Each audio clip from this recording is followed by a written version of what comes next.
This is what's happening, this is what we're going through. Did you, because it got picked up very good, like you said, did you realize what you had to live up to while making American Slang? That can be quite hard because you set the standard high. Sure. People reacted to it very good. Yeah. They're expecting something. I think pressure-wise, the biggest pressure that we had this time around was the pressure of A, making something that we are all proud of, and B, making something to not really let down your fans now, because this is the first time that I guess we had to think on that level, because it's the first time we've actually had real fans. So, you know, you're making, now instead of just making music for us, now we're making it for everybody, you know, so you have added pressure on that end. But the writing process, I guess we kind of went back to our roots. We wrote most of the record, or all of the record, in our friend's basement.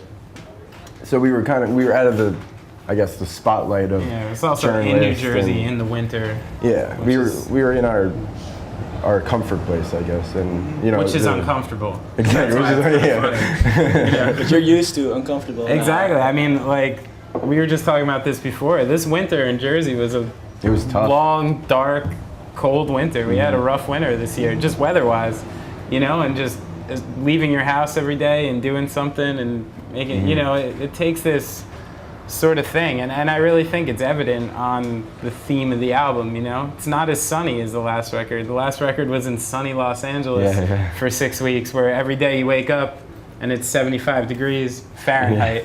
And, you know, and the sun's shining on you and you can take a swim and then, you know, and everything's easy and nice.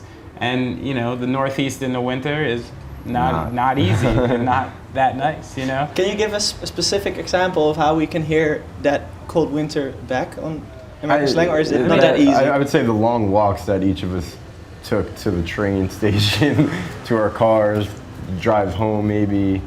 Well, for me at least, there was a drive home. For the rest of you guys, there's just a train ride. I think, yeah, you're not going to find any, like, you know, blatant comparisons, like, you know, there was snow on my shoes or something like that. But I think you definitely, you know, if you listen to this record 1 through 10, it's a different feeling than you're going to get from 59 Sound. It is a little darker and a little more real, you know, not painting a picture of better times. It's kind of in the time we're in right now. This is what's happening. This is what we're going through. And I think it's probably the most honest and true work to date as far as that goes. Is it more a New Jersey album than a New York album for you? Because I mean, I wouldn't really I don't know.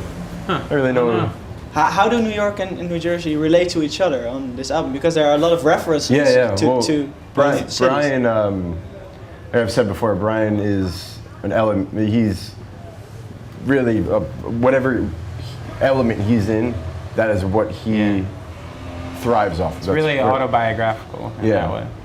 So whatever element he's thrown into, that's what he's writing about, and that's the kind of vibe that you're going to get. And he moved to Brooklyn, and those are the kind of lyrics that he was writing. He was writing what he was seeing, which was, you know, Brooklyn Bridge every day, and just New York in general. You know, New York in the winter, like you said, isn't the nicest place. And it's and especially for somebody who grew up, like Brian is born and raised, grew up in New Jersey, and this is the first time he took the plunge over the river to live in New York.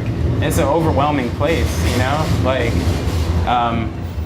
and you know, especially for somebody like Brian who appreciates your comforts, your everyday comforts, you know, like, and when you have this and it's taken away, you kind of feel like lost in a big, cold place. You know?